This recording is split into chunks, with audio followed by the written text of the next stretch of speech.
been a very powerful ally to the city on dealing with youth issues. So I want to welcome you. Before I welcome you, I'd like to have the clerk call the roll. Chairman Samaras. Present. Councilor Mercia. Councilor Rourke. Here. 2 present, 1 absent. Thank you. Welcome, Greg, to our meeting, and I'd like to have you, you've presented us with an overview of some materials, but how do you want to do this? Do you have a presentation you'd like to make for us at this point? Sure, yeah, we'll make myself and a few staff, and we actually have a couple of people here who will come as well. So we can kind of take you through the model a bit, just as an overview of some of the work. Tap the mic. Oh, sorry. Thank you. Take 2. Okay. So yeah, so we can definitely kind of share a little bit about the model. And again, as you mentioned, we've refined our model over the past couple of years. And I'll be able to kind of share it with a few of the staff here and a couple of the young people. We have a short 3-minute video. And we do want to really, for us, and we'd like to do this annually to be able to share our outcomes, which are really centered around recidivism, education, employment, and really open it up to questions. And getting ready for the summer, we'd also be happy to share a little bit about our plans moving forward. Thank you. I think that's important. Thank you very Great. much. So again, I just want to thank you, Chairman Samaras, Council Rourke, again, not only for having us here, but for all your time recently and all your support as we kind of develop our plans. So thank you. I also want to thank Manager Murphy and Mayor Elliott and all the full council. Some folks may not know, but UTEC, when we first started, which was back in 1999, was started on a $40,000 grant from the city of Lowell, an enterprise community. And so it was an idea. We had a bunch of great help from young people and adult volunteers. But it was the city who stepped forward. It was the city who stepped forward, being the first those to invest in our building, which we now have, the green building. And I think beyond that, the city's been a fabulous partner from our work with the police department to DPD to the health department. I think we've had a lot of different kind of cross sectors. So we appreciate the support. And I think when we're thinking about our outcomes, we thought it made sense to first kind of talk about it here with the city, because I also think it made sense for us to also take this as an opportunity to talk a little bit about how we refined our work. And so about 3 years ago, again, we started in 1999, and we started really because of all the gang violence. And it was young people who stood up, said, let's have our own safe haven, let's make sure it's right in downtown Lowell. And we were at that point, we're a youth center for young people ages 13 to 23. And I think about 3 or so years ago, we said, we can't be everything to everyone. So let's be really, really good, and let's be very specific on who we really want to serve in our, as we say, our target population, and then let's define these outcomes that'll drive our work. And so, and you'll see, and we'll go through it in the outcome report, the majority of our young people come to us, about 90% plus, without a high school diploma. A number of our young people come to us with, serious criminal involvement. A number of our young people come to us, about 40 to 50% gang involved. And almost actually half of our young people now, young parents themselves. So we use the word proven risk. We really want to work with those young people for whatever reason didn't work out in other settings. And we think if we can do that really well, then from, the return on investment from an economic, a public health, and a public safety perspective can really be immense. And so I think that's the driver for us, is to really make sure who we're serving. And then again, our outcomes are really driven around those 3 areas: recidivism, education, employment. So the program model really falls underneath that. And so we refined that over the years. You'll hear, I'll introduce next the street workers who can talk about their work, but they're really the short of the overview of the model is the street workers will go on the street, make sure we're really engaging those folks that are in our target population. They'll do that both on the streets and then behind the walls. Then once folks come into the building, we have our social enterprises. And that's really a mixture. It's more than just a job. And I think our young people tell you it's the job 25 hours a week, but it's also the on-site education. Everyone will leave with their high school equivalency. And we have a range of other supports, from mental health counseling, substance abuse counseling, enrichment offerings to kind of keep those young people engaged. So and again, at any point, feel free to stop us and ask us to clarify anything. But I'd like to maybe introduce our street worker team. We can talk a little bit about the street workers side of things. So Jonathan and Mao can take it from here. Great. Thank you, Greg. Thank you, Councilor Rourke, Councilor Samaras, for having us here tonight. My name is Jonathan Lundy. I'm the Street Worker Program Manager at UTEC, and we'd just really love to talk a little bit about what the street workers do here in Lowell and some of our successes over the last year. So like Greg had mentioned, we are the outreach arm of the organization. UTEC works with youth that are proven risk, what we call proven risk. So youth that are seriously gang involved with the criminal justice system, possibly incarcerated, and lacking a high school credential. So these are the young men and women in the community that myself, Mao, and the rest of our team target, throughout the course of any week. And for us, it's all about, engaging these young folks in whatever way we can. It's about being like that one constant in these youth lives, because a lot of them have never had that before.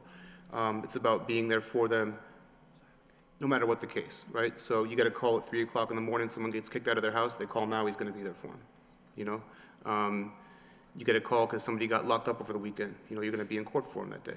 So whatever the need is, we do our very best to meet it. If they need resources, if they need food stamps, help with DTA, we're the guys that get that call.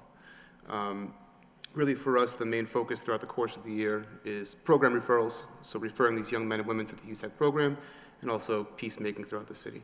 And that's been kind of like our bread and butter back since 1999. So really doing our best to make sure the city's safe and to get these young men and women off the street into a positive program like some of the stuff that we offer at UTEC. We've been doing really good work over the last year. Right now, the pipeline that we have for youth that are waiting to get into the program is pretty much bursting at its seams. We have so many youth that we're working with in the city that are ready to come to UTEC and are slotted to join the program. So that's been great. We've been working really closely actually with probation over the course of the last year as well. We're having monthly meetings with district court probation, superior court probation, and juvenile probation, which is huge. This idea of us being a resource for them being a resource for us so we can better serve the youth that we have in our program and the youth that the street workers work with on the street. We've also had a great relationship with the Ricker House of Corrections. We do weekly visits out there, and also the DOC. We do pretty much weekly visits with pretty much every DOC facility in the state right now, right? The idea being that, when these young men and women are getting released back to the streets, we have that relationship that we've built with them, right? So we can kind of get them right on track, get them the resources that they need, and get them into programming at UTEC. And actually, Mao is our jail specialist, I like to say. I think he's in Barica and the DOC like 4 or 5 times a week, so he knows it the best. So if you want to touch a little bit on what we do in the DOC and the Barica House of Corrections, that'd be great. Sure. Thank you, Jonathan. Thanks again, City Councilor and City Manager, sir, for having us tonight. We actually go to Barica House Correction, 6 months to, and DOC to 6 months prior to the release. We actually go in there, build relationship with them. Same thing like what we do out here on the street, we actually do inside. And inside there, we talk to the young person. Well, they're young to me because I'm a little bit older than them. So. But we talk to them. More young to me. Sorry. So actually build relationship with them, connect them, say, so what do you really want, when you get out? And so we're actually, bridging the gap, like we are the resource, we are the bridge when they're coming out. And so we all know a lot too, once the young person released, sometime if they have no other places to go, sometime when their hand itches, they might go back. So that's why we actually do re-entry and we built a relationship in there, inside, and connect them with the resource. And we're gonna tell them, like, all right, what do you need? Any documentation, once you get out, we're gonna work with you through mass health, social security cards, any IDs, we already gonna get them. And once they're released, we're gonna be the first there. We're gonna be their ride, and then gonna take them for a tour at UTEX and all that. And the relationship is just like Bill, same thing as out here, so what do you like? What do you do for fun? What do you really need? And some say, I wanna go back to school, I want a positive role model, I wanna go back, jobs. And fortunately that we do have a program at UTEC that actually once they release, we're gonna be there for them and we're gonna connect them, bridging their gap. Thank you, So man. that's something, yeah. Thank you. No, I think that's very good. Could I ask a question? I mean, when you talk about building relationships, I have a better idea of, Sure. what you mean by that. But could one of you give an example, like if you meet some youth on the street, Mhm. they're acting up, what goes on? How does the process start? Well, I would say the process is different for everybody because everybody has different needs. We might meet somebody for the first time and they might, most of the time when you're meeting someone for the first time, they're not going to tell you exactly what you need. So it's more like a meet and greet. Maybe you play a game of basketball with them at Pineland Park in the summertime. But the more you kind of keep showing up and they keep seeing you, they know who you are, they know what kind of services you offer is when folks start to open up and really tell you what they might need, right? So a lot of times we'll have, young men that, maybe haven't had health insurance for half their lives, never seen a doctor. So we'll help them out with that and connect them to that resource. It's about being there for them and showing up for them. And like I said earlier, you get that call, at 3 o'clock in the morning, we want to be the person that they're calling to help them out, right, for whatever need arises. And these are all like windows of opportunities for us to do our best work. So whether we're helping somebody get their health insurance, or whether Mao's meeting with somebody behind the walls in Billerica or the DOC, or if we're going to visit somebody in the hospital that just got shot, these are the times when we can do our best work, right? Because these are the times when people really start to think about what change might look like in their lives, and what taking a different path might look like. There's also, we've learned that you've been working with the chief to go to some of the hot spots in the city. I mean, could you sort of describe what happens, what a hot spot is to you and Sure. how it works? Yeah, sure. So what we can kind of consider the hot spots are, places where there might be a lot of gang activity or drug activity. I mean, you can even look at some of the crime reports that, LPD will print up once a month or whatnot, and see there's certain areas in the city that are really hot, where all the red dots are, where the highest crime spots in the city are. And those are the places that we really like to target, because those are the young folks that we really want to work with the most. Actually, Chief Taylor, you're here. Is there anything that you could add to that? I mean, Well, excuse me. Yes, Counselor, thank you very much. And what I can say is that over the past 6 months, our relationship with UTEC has significantly improved. We have, I think, a very good working collaborative relationship now as we proceed into the summer. And I think our interaction is going to increase, and I'll explain that a little bit more as we go forward. As part of the suggestion that was given to us by members of the City Council, and I think specifically you two, we did visit Roker and Chelsea. So many members of UTEC and some members of my staff went down there. I think we had a very good visit with Roker, and very much I think we both came to the conclusion that we could use some of their previous experience interacting with the Chelsea Police Department, Boston Police, and Somerville, to kind of use that as a template for our relationship as we move forward. So I think we very much did that, and I think it was a very productive exercise to go down there. UTEC, as we move forward now into the summer, UTEC is going to be a critical component of our summer anti-violence strategy. And I have Lieutenant Matt Penrose, who is the newly appointed commander of the Lowell Police Department Gang Unit. And he can explain a little bit in more detail. But let me say this, that UTEC is critical to both partnering with our gang unit into the strategy to try and prevent violence as we move forward into the summer, and also to more traditional community policing activities in both Centerville, Lower Highlands, downtown, and other portions of the city. They're going to be involved with all of those things specifically, and I'll let Lieutenant Penrose, if at some point when you feel appropriate. He's the gentleman over there to the left. Greg, do you want to Sure. have any comment at this point before the lieutenant speaks? Yeah, no, absolutely. I want to thank Chief Taylor. I mean, so we, really over the 6 months, we think we've continued to meet regularly, and I think the conversations have been great. We're really, really pleased, in terms of the direction of the partnership. And I think, I started my career as a street worker, and so I think, we all know that UTEC, in the largest sense, we're a product of partnership. We started with that first grant from the city. We've had everyone chip in, and I think, as a street worker, that you're only as good as the partners you have.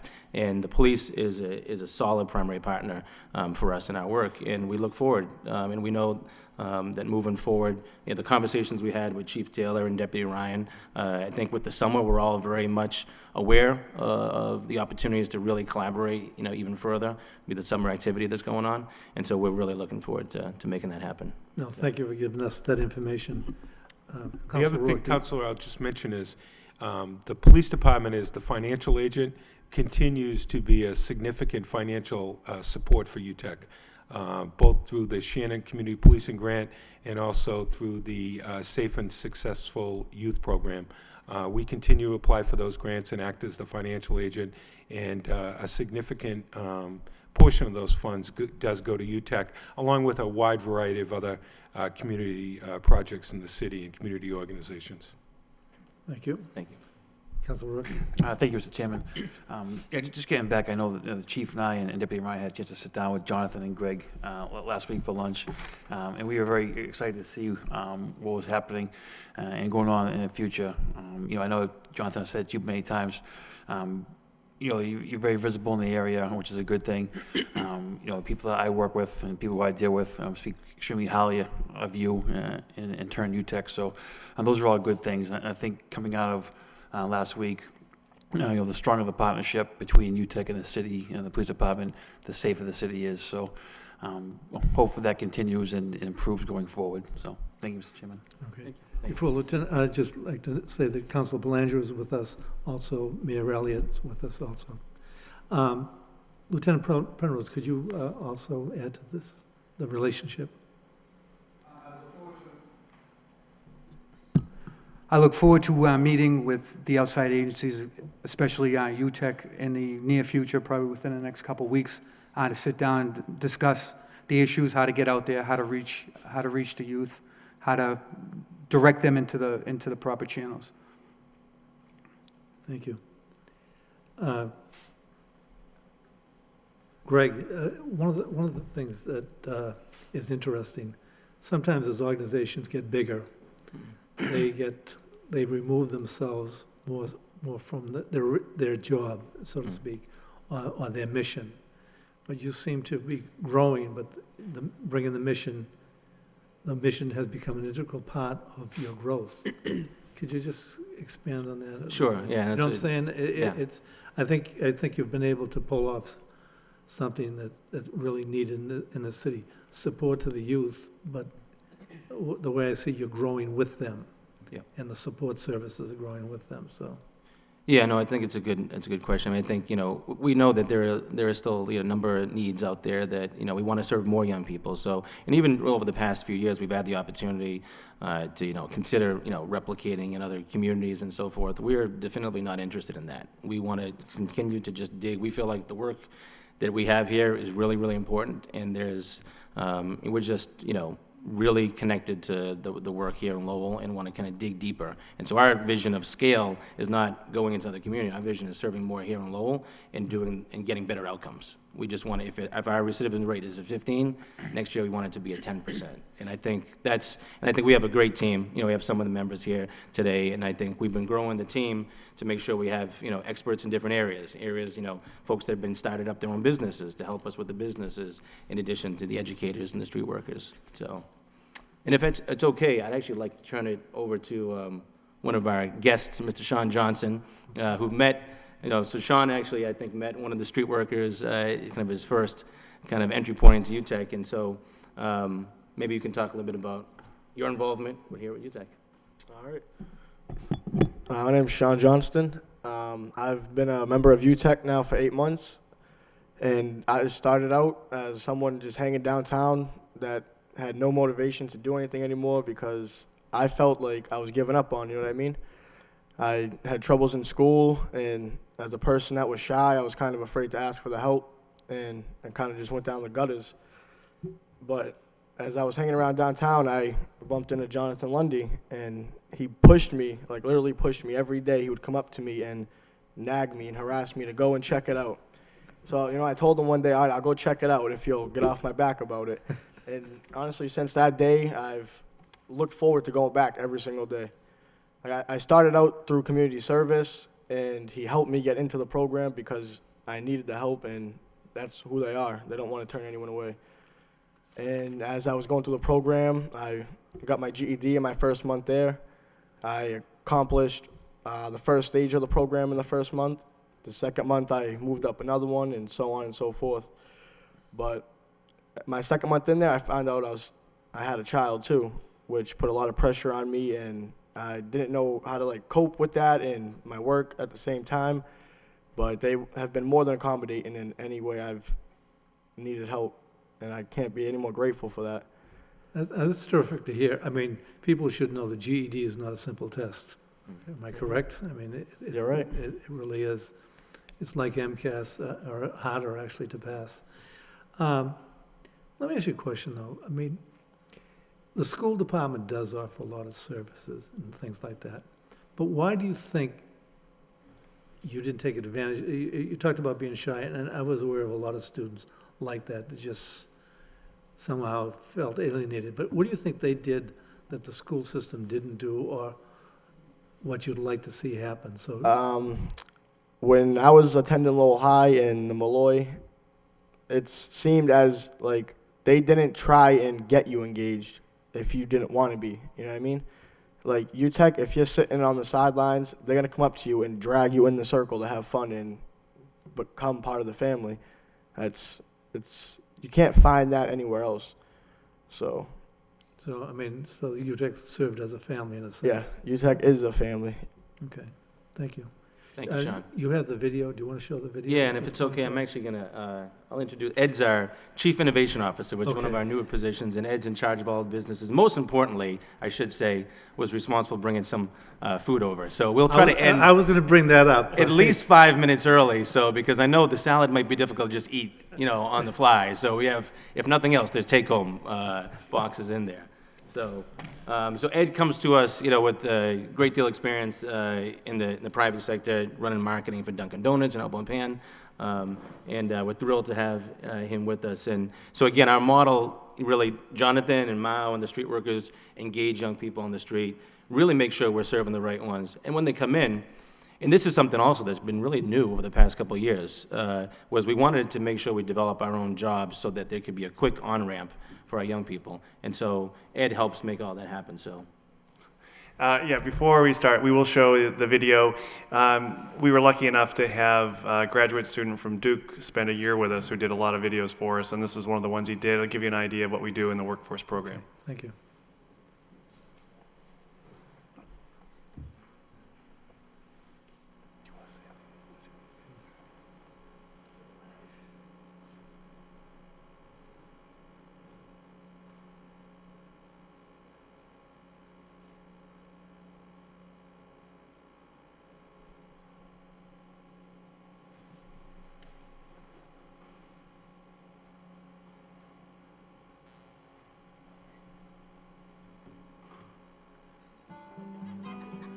When I turned 16, I had my first child.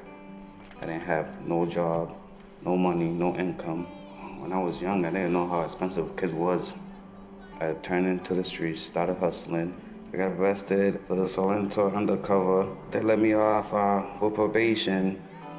I called my sister. She told me to come down here. Ever since then, I'm still here. The past 11, 12 years, young people have known UTEC as that place of a safe haven and a place that they can be comfortable to be themselves. They come to us without a high school credential, and they come to us with a criminal record, gang involvement, or they might be parents. But each of those young people have a different story and a different set of challenges. I was in a gang. I seen all that stuff that I did, that I didn't want to do, but just because I wanted to be down with my friends, I did it. The second time that I got kicked out of my mom's house, I had to sleep outside in the snow. Like, I'm 16 years old in the streets and nobody's there for me. I had to rob a store just so I can get a bag of chips.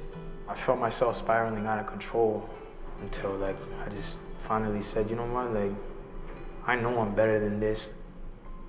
Through workforce, we're teaching them the basic essentials in how to hold down a job. There's the transformational beginnings. That's where you're kind of getting to know UTEC and our programs. Starting to really talk to young people about why are you here and what are the changes you're hoping to make and how can we support you. When we come through these doors, we drop our notion that we're the victims and things are happening to us, and we take responsibility for our actions, and we decide that we're going to take hold of our futures. All you guys made the first step to being here. You go into what we call crew level, knowing that a lot of young people have never had a job in their life. You're learning the basics, how to show up on time, how to communicate with your colleagues and your supervisor. I didn't want to wake up for nothing because I was so used to sleeping and not doing nothing. Now I wake up, even on weekends, I wake up at 7, 8. It's crazy.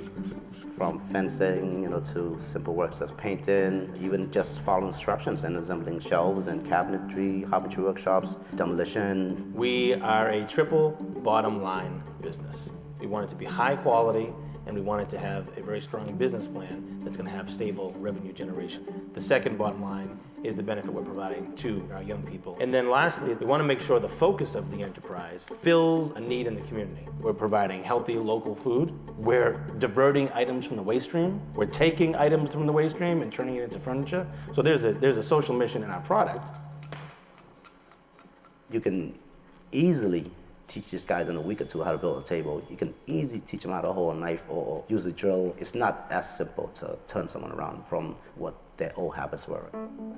Starting them off with a clean slate is crucial in making sure that young people believe in themselves. We have to give them that opportunity to say, listen, what happened in the past is in the past. These young people aren't going to make it the first time out, and we have to prepare ourselves like mentally and physically for that. If you look at this work from a developmental perspective, you know what's going to happen. Young people are going to change when they're ready to change. They have so many obstacles and struggles that they're kind of bound to fail. Which makes it obviously very intricate in running a social enterprise and knowing not every day your employee is going to show up. But it makes our model very intentional. Our model is built on multiple years, multiple chances. I'm very proud of the fact that our organization recognizes that this is long-term work. Every time somebody leaves UTEC, they always wind up coming back because they know UTEC is going to help them out again. You're going to have to start all over again, but don't give up. Pick yourself back up and move forward.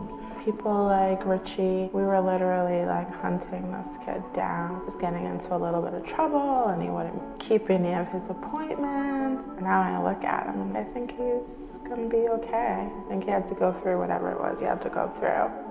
I'm here for myself, I'm here for my daughter, I'm here for my stepson, I'm here to better my life to better theirs. Most of the stuff we go through every day, you've already like gone through that and like beat it. Getting a perspective from your view is like mad inspiration. I hope to be that positive role model for a young person to see, listen, you know, I spent 4 years in jail. You can do it. You know, it's a tough road, but you can do it. Any young person can do it, anybody. I've been involved in, our gangs and out of gangs. I did nearly 6 years in prison. The hard way to learn, it's not always the best way. They don't need to be in prison for 5-6 years to become a better person. If I can change, anybody can change. It's just, surround yourself with the right people and the right state of mind. UTEC's my family, I feel like when I leave here, I'm gonna be a better person.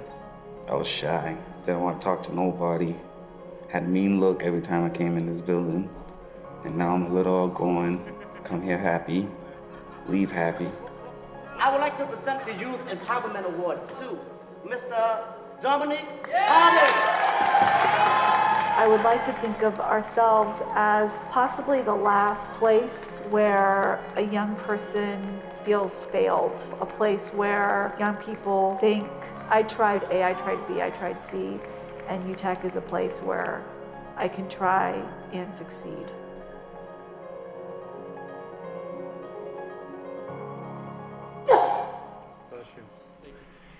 So that gives you an idea of the kind of work we do. Coming from the private sector, the bottom line was financial. Our bottom line here is youth outcomes. Believe me, there's a lot of money that we're leaving on the table because we build programming around the youth rather than making it all about revenue. We want to provide our young people with opportunities to succeed, but recognize that there are going to be relapses along the way, and we own our own businesses, so we can make our own rules. And it's not, if some of these guys, if we place them in employment outside, very well will get fired, and then they're back on the street again. So this idea of a clean slate, they start over again with a clean slate, they come back and work their way through again. And we're real happy with the way the enterprises have gone. Thanks to the city of Lowell, we got the contract with Department of Public Works to do the mattress recycling, the residential pickups here in town. That started a year ago, January. We picked up about 2,000 mattresses in Lowell last year. And that led to contracts with other municipalities and with universities and hotels. So in total, we probably moved about 6,500 mattresses last year, and we'll probably double that this year. And we can employ up to 20 people at any one time. And last year, over the course of the year, we employed 65 different people in that mattress program. And here, closer right in our building, maybe some of you may have sampled the food in the cafe, and as Greg said, we brought a little bit here. We opened in September, and that's really two businesses. There's the back of the house production business, and we can employ up to 14 people in that kitchen, and 7 young people can work out front in the cafe. And we're focusing on good work skills, not necessarily the specific tools of the trade for culinary. Some young people may go that way, but it's a lot of the basic business skills of being on time, being responsible, showing up with a good attitude, being consistent, helping solve problems, working as a team, that will serve them whatever job they get. But like I said, it really is about where our young people are going. That's our success, is measured by their success. So I want to turn it over to one of our bottom line candidates, John Agondo, and he can tell you a little bit more about what he does. My name is John Agondo, and since 5th grade, I was very loud and I was very unstill, so I got suspended a lot. When I got suspended, I would go on the streets and do criminal activities. I had trouble in school until junior year. I called it quits. Then I found out I was gonna have a baby. No experience meant no job, meant no money, so I didn't know what I was gonna do. My brother-in-law introduced me to UTEC, but I didn't have like my social security or none of my papers because I was born in Puerto Rico, so it was hard for me to get them. So instantly I thought I wasn't gonna be able to join because I haven't nothing to show. Then that's when Leslie came, hunted me down, and made me get my papers. Then I was able to join the program. Since I've joined the program, I completed 4 or 5 of my GED tests, my ServSafe, my OSHA, and I'm a registered voter. I've learned how to compete, but be a good sport because I'm a very competitive person. What I want to get out of UTEC is learn how to be happy with myself and control my life even when it's not going the right way. And I just want my son to be proud of the person that everyone thought couldn't do it. Thank you. That's a great story.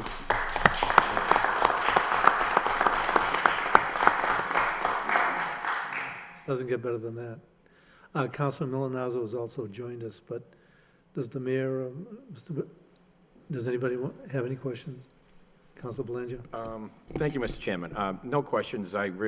Such a superb job is being done here, Mr. Chairman. I really have nothing to add, but I would like to comment that I think I speak for a few councilors when I say that. This is, UTEC's probably one of our most valuable organizations within the city. The recidivism rate seems to get better and better every year. We had a few speakers here today in this room that are prime examples, and I just want to give a big shout out to the administrative, the staff workers that you're very important to us. We sincerely appreciate what you do very much, and I want you to know that. And let us know what you need, because we are a team. The city officials, the police, staff, we're all a team.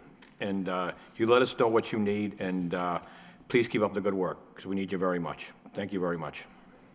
No, I think Councilor Belanger speaks for all of us. I mean, that's part of the reason for having this meeting also. One, that the public becomes more aware of the work that you do and a clearer understanding of the work that you do. But also, I mean, you can see that the resources that you do have, you're utilizing very well. Can you talk a little bit about, you're dealing with, we'll say, students at a higher age level than originally. Yep. Can you talk a little bit about that? Yeah, so, and that's, we serve, on average, we serve about 130 young people last year, intensively in our core program. That's your integrated program, so it's almost like a full-time program? Yeah, Okay. so they're with, young people with us about at least 35 hours a week. Okay. And then we serve an additional 500 young people through the street work program and different, enrichment activities. And then there's even other young people that come in after school. So, over the course of a year, it's over 1,000.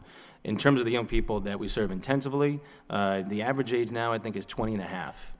So we're seeing, we go from 16 and 17 up to 24, but the majority of young people we're meeting on day one, usually around 20 years old. And that's really, I think, some of the needs the street workers are seeing in our partners.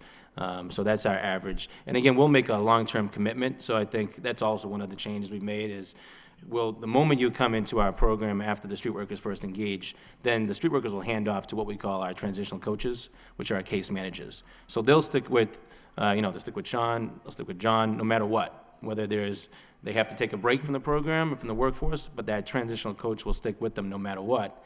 And a lot of their role is to remove the barriers. So whether it be helping with early ed care and child care, or helping with, legal assistance. And so they'll stick with that young person for about 3 years. And so if you think about our model, it's almost the first kind of phase is the outreach. And Jonathan and Mao and the street workers could work with someone on the street for 2 years before they're first ready to walk in. Then they're kind of in the building, in the education employment, and the education is integrated, so they have that embedded in their day. So half their day is spent in the classroom, half in the job. After that 2 or 3 years, then we'll do 2 years follow-up. And so we'll actually work to get them jobs outside in the community here in Lowell, and stick with them to make sure that's going smooth, so. Perfect. Right.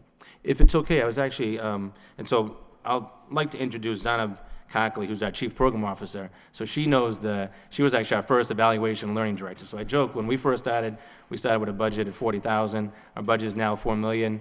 We didn't even have time to think about evaluation or outcomes. Now we're fortunate to have staff who can really kind of go into this with more length.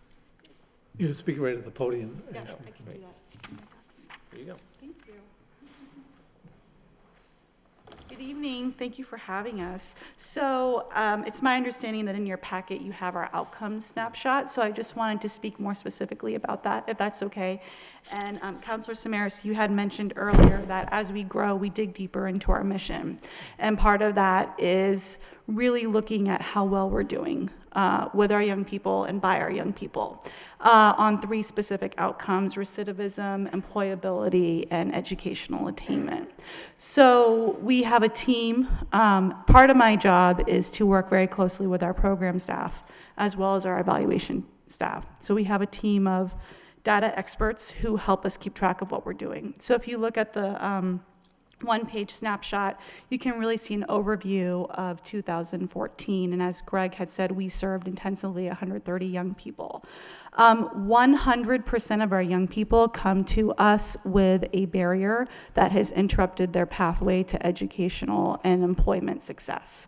And you can see a breakdown factor by factor. How many of our young people come to us with systems involvement,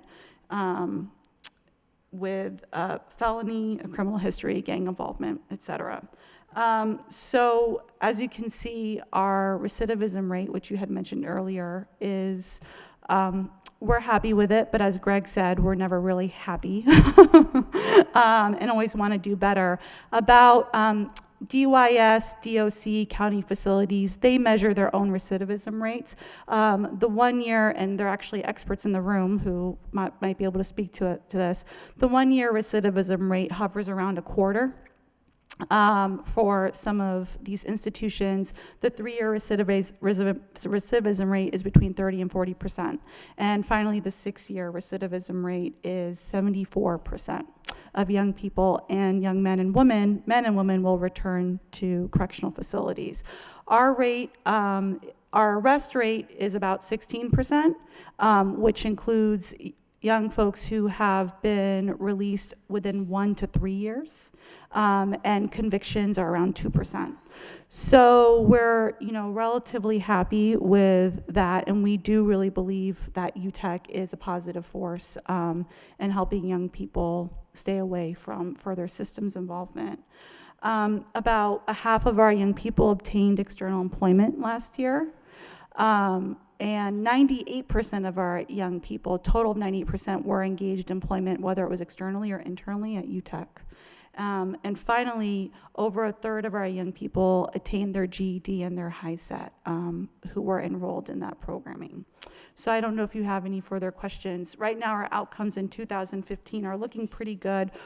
This year, our numbers so far, about 120 youth served, 24 of whom are brand new youth between January and April. So what we're excited about, I think that's actually a representation that we stick with our youth. We don't give up on our youth, but we're also opening the pipeline for new youth to come into UTEC and work with us. No, thank you for that information. Thank you. Great. And I just wanted to, add, and as Donna mentioned, we're really pushing on the outcomes to make sure that, for us, this is where the programs and where our drivers are for that. And recidivism is front and center. So our young people clearly need to be free from incarceration, free from court, so they can work towards the education and employment goals. And as Donna mentioned, I mean, there's a study, a MassInc, looks at all the different, rates, and they'll say on average, it's about a 60%, 60% of every person within 3 years will go back into prison. And as Donna mentioned, we're at 15% arrest, only 2% conviction. And I mean, so I think for us, when you look at the cost benefit of it, and this is some of the work we're trying to dig into, an average year in prison is about $45,000. An average year for us is roughly around 20, and that includes a 30-hour job for a young person. So we try to make the case that there is an investment here. But I do want to point out that again, the outcomes that we have, and as Zana mentioned, we're not content with them yet. We want to drop them from 15 to 10 and below. But we wouldn't be able to do that without the partners we have. And so the police is a strong partner, but as Jonathan mentioned, we have strong partners with the House of Corrections, the county jails. Sheriff Katujian has been a great partner of ours at Middlesex, DYS, and a range of things from the courthouse to Mill City Grows, to all the different providers that help us do this work. And again, I think it would be, we just want to make sure that we're clearly appreciative of all their work as well. So. No, you're making this a safer city. There's no question about that. Thank you. Lieutenant, do you have anything else you want to add at this point? No, we're eager in working with UTEC. What we've set up is a four-step, or what I've set up is a four-step process with each having equal attention. And what we do as a gang unit for the Lowell Police Department is first is intel. We've been compiling information for the last 10, 12 years with past arrests, past incident reports, and the such. That information, we use that information in our investigations, but with the gang unit, what we're going to do is we're going to get out there on the streets, just like your street workers do. We're actually going to talk to people, gather information, gather useful information that will help with our investigations in regards to that criminal activity, trying to get guns off the street, trying to prevent crime, robberies, and so forth. But that's just one. With the intel, we're going to do proactive enforcement. We're going to get out there, and we're going to let it be known that we are out there, and that we're not going to tolerate crime being committed in our city. And we're going to hit the hot spots. I look forward to hitting the hot spots with UTEC side by side, so they know that not only are we interested in stopping this crime, but we're also want to open up channels that there is other things that can be done. They can be going, they can be playing basketball, they can be getting a job, they can be making money the right way. With the proactive enforcement, we're going to assist with investigations within the police department. Obviously, when a crime does happen, information and time is crucial, and to get our detectives that crucial crime, to get these people off the street who are committing these crimes, violent crimes, the quicker we can get them off the street, also I believe we can send a message. And one of the most important things I think also is why we're here today is that education and the diversion. All right, getting out there, educating the youths, educating the people that are kind of sliding off or believe they do not have any opportunities, kind of bring them in and say, yes, there are plenty of opportunities. And as a police officer, I'm not there to swing a big bat and just keep knocking people around. What I want to do is I actually want to help. I think it's much more beneficial to grab these young adults, grab these kids in school, and to show them that there are other things to do. There are positive means, positive channels that we could put you through. Get you going in the right direction. I think with UTEC, partner up with UTEC, I think that'd be a great help, and we'll be able to do wonderful things. Well, I think what our citizens are listening to is that, one, the police department is going to deal with crime and they're going to deal with issues on the street, but at the same time, the police department is building trust within the community, all communities. And if we're going to be a safer community, that's what has to be, trust. And Chief. You're exactly right, and I think that the way that we look at this from the police department's perspective is the citizens in the city expect us to work together collaboratively, UTEC and the police department, to keep this city safe. Yeah. And I think every young person that goes in the door of UTEC and is able to, with the assistance of UTEC, to change their life in a positive direction and get the educational, the job opportunities that's going to be necessary to make them go in a better direction for them and their family members. Everyone that walks in the door at UTEC and gets that positive encouragement in that direction is one less person that my gang unit has to deal with in a really a negative enforcement type of capability. And it's by working together and getting better outcomes, like Greg, you mentioned, that's going to keep the city safe. And that's why it's important that we are together working collaboratively in the same direction. Thank you, Chief. Councilor Rook? Great. I just wanted to thank you, Chairman Samaras, Council Rourke again, Chief Taylor, for all your partnership, Manager Murphy, who's here, and Mayor Elliott, and the full council. Council Leahy also just joined us. Thank you, Council Leahy. And I think, again, we've said it before, but UTEC really did get started through the city. And, this is the first year we've been fortunate to be able to put the capacity together to say, we want to be very transparent about our outcomes, because I think we've learned we need to be very clear who we're working with and say, this is what it's all about for us, is to keep our young people free from incarceration in the courts. But again, we thought it was appropriate because we did want to make sure we said thank you to the city, because the work that we do, and not even the funding from the chief, as he mentioned it, the city of Lowell and the police department is known as a model, not only here in Massachusetts, but nationally, because of the partnerships. And, whether it be the way in which we take on the funding side of things, but also just the partnerships and the day-to-day activity, we wouldn't be able to do this work. And so, thank you. We extend the invite at any time to come down. I do want to make sure we end a few minutes early, so there's cookies here and some other thing. I just learned, I apologize to City Clerk Geary, because we just laid like two plates of food right on your desk. So we'll take care of that afterwards. Yeah, so if not during the meeting, feel free afterwards. But thank you again to everybody. Thank you. We want to thank you and all your staff for a great report. Thank you very much. Councilor Rourke, motion to adjourn? Motion to adjourn? Yes, thank you. Thank you, everybody.